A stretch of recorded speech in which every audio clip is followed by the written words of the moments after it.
people's eyes can open up real quick. Agents are out there saying, my clients don't want anything to do with the Knicks because of how Phil Jackson is treating Carmelo Anthony. So how you say Carmelo waives his no-trade clause and you can get him out of there to anybody. How are you going to get somebody else to come in there when they're now watching how you're treating a star like Carmelo Anthony? It's not going to happen. You are ruining the New York Knicks. I had so much respect for Phil Jackson, for what he was able to do managing personalities. Because that's really what he was. He wasn't the greatest coach. He managed great players with big personalities, and he got them to play as a team. That's what Phil Jackson was successful. The Zen Master.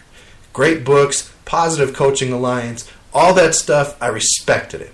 Now what he's doing there with the Knicks, nobody's going to remember any of the things that Phil accomplished in Chicago and LA. He's going to go down as one of the guys who helped ruin the New York Knicks. It's disgraceful. I don't know how else to put it. It's so disappointing.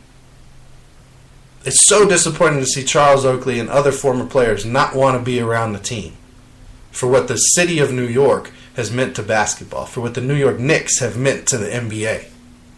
For this to be happening, it's wow. It's a wow moment. It's like, really? That's where the Knicks have gotten it to? We're going to take away Charles Oakley's pass to come to any game you want, any event. You can't come to MSG. Now you're buying tickets. We find out about that. We still are mad at you because we're making it personal. So we're going to ban you from the arena. We're going to get you kicked out. We're going to put you in a situation. And here's proof that I was right about they could have done things different, okay? They fired the chief of security after the event, citing that he had done stuff wrong and it could have been handled differently, and that was basically the last straw for him. He had just been poor performance. That on top of the fact that, yes, admitted he had some drinks before he came to the game, and you're barely 3 or 4 minutes into the game, the cops don't charge him with any alcohol charges, meaning he wasn't drunk, he wasn't belligerent. That tells me it's just personal. You're just mad at him. You're being petty. You didn't want him sitting near you at your stadium. It's your team. I'm going to take my ball and go home. That's what that is.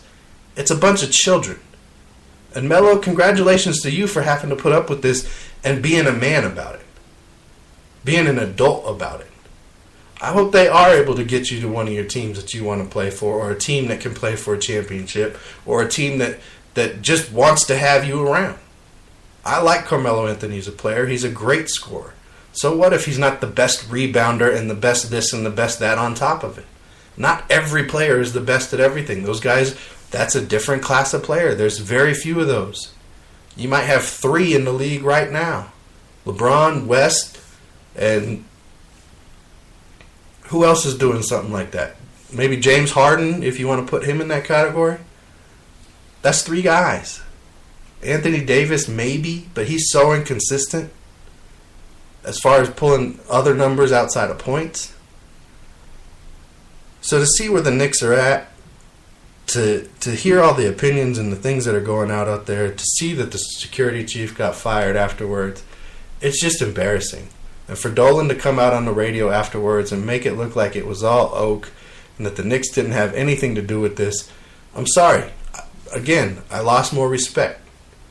No situation is one-sided. It takes 2 people for there to be anything. At least 2. It can be more. But everybody played a role in how that thing proceeded. Everybody made choices to make it go in a negative direction that was involved. Now it's time that I hope everybody can see that the Knicks are important to the NBA. And they got to get that organization back to being a competitive playoff team. Whether that means getting rid of Phil Jackson and not saying you're going to honor the 2 years he has left, even though he can opt out at the end of this year, which if I'm Phil, with the way things are going, I'm opting out. Where's the light at the end of this tunnel that's going to make me want to stay one more year and put up with any of this stuff that's going on with this organization? The paycheck? If that's all Phil's staying for, again, losing respect for it. Not what it should be about. Sports are too important to too many people, to too many communities, can do too many things that are positive for this to be how a team like the Knicks plays out or is functioning right now. It just, it's something else. Can't do it. All right, next we're going to get into the good, the bad, and the ugly, and then we're going to get you out of here today so you can enjoy the rest of your Sunday. Again, tune in every Sunday. We got a show going on with Real Deal Sports Talk with me, KP.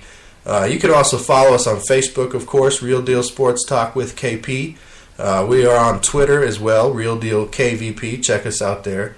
We have a new Google Plus community, Real Deal Sports Talk with KP is how you would find that on Google Plus.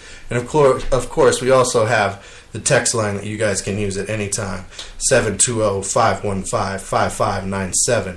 So let's get into it. It's time. We're bringing it back. We haven't done it in a while. It's the good, the bad, and the ugly. All right, the good. The good news is, even though this is the first weekend without football, we have football on the horizon, okay? The Combine is starting February 28th, running through March 6th.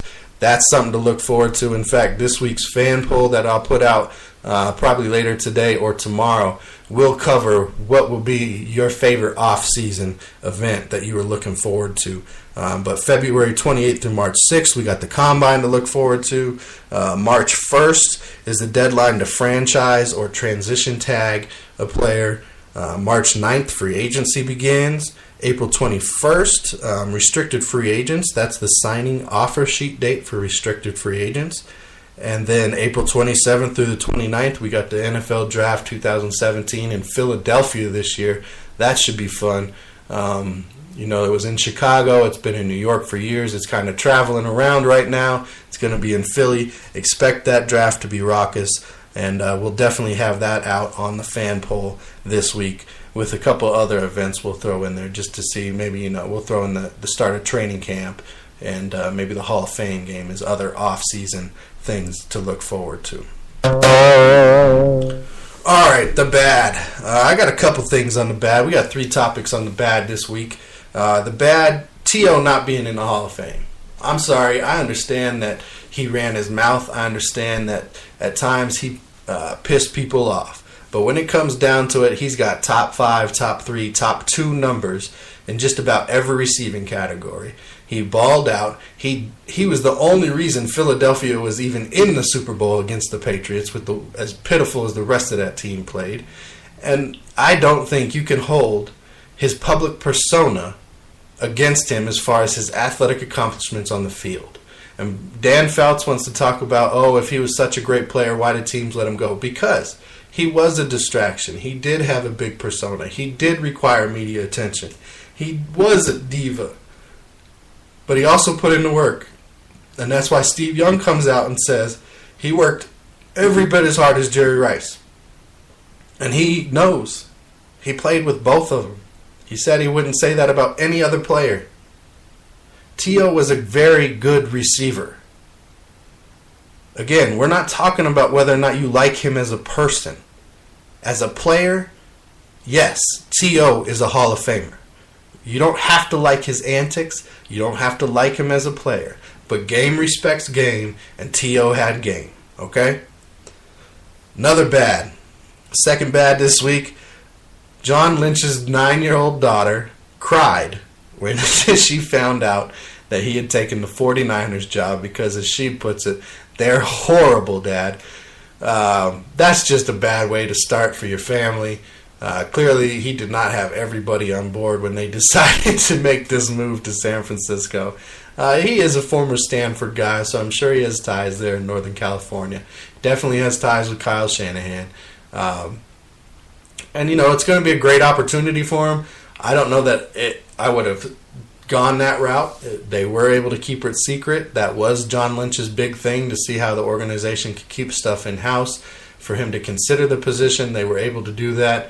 The last broadcaster everybody wanted to talk about who got this chance was Matt Millen. He destroyed my Lions for years. I hope John Lynch does better. I really do.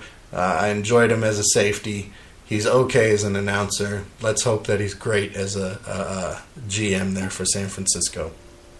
And the last bad this week, this just wasn't a good look for a young guy, a guy who's trying to get drafted this year. The video coming out this week of Myles Garrett pleading to the Cowboys to trade up to the number 1 spot to take him in the draft so he could be a Cowboy.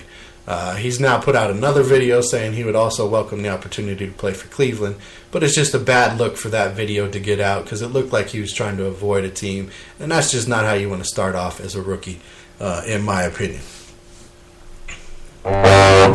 And the ugly this week, we got 2 things that I find really ugly this week. You guys might out there might disagree, but I find both of these things pretty ugly. The Seattle Seahawks have signed Blair Walsh to be their kicker. I don't really understand why they would have cut Hauschka for Blair Walsh. I think they definitely need to bring in maybe a couple extra kickers because Blair Walsh, I'm sorry, I don't think the confidence is there. I don't think the time out of the game this year is going to bring that back because you're not going against live action. And as soon as the live action kicks in, I think all those demons that were causing you to miss kicks are going to be back. I really do. I think kicking is one of those things that once it gets into your head, it's just gone. Unfortunately, that's what you see. Once it gets into a guy's head, you very rarely, if ever, see them able to turn it around to where they are as successful as they were before. So that, to me, that's an ugly thing. We'll see how it turns out. The other one, this contract extension that Oakland gave Jack Del Rio, they are putting way too much stake in this man. Their success has been built by Reggie McKenzie and what he's done in the front offense to turn that team around. Getting rid of contracts, bringing in key veterans, making good draft picks, bringing in talent. Not because of the coaching decisions Jack Del Rio has made or done anything like that. He hired Ken Norton Jr. as his defensive coordinator, and their defense did not live up to any expectations. Now he's out. They'll have somebody else different this year. In fact, I can't remember who they got, but they have somebody different.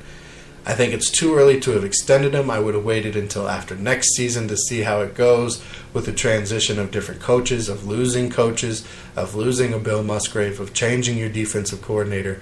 But hey, that's the Raiders' way. They're going to make a mistake somewhere along the line, and apparently they want to be an average team.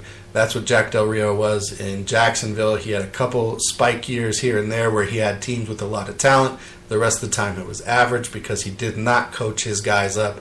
They did not get better.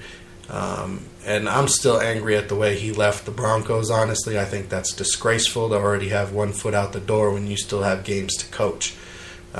He did not give it his all, and to me that's disloyal, and he can't earn that back from me. So congratulations, Raiders. You might have a couple of good seasons here and there, but you are destined to be average. And that is Real Talk. That is Real Deal Sports Talk with KP. Thanks for tuning in this week. I appreciate it. Go enjoy your Sundays. And until next time, you know how we do. Just be real.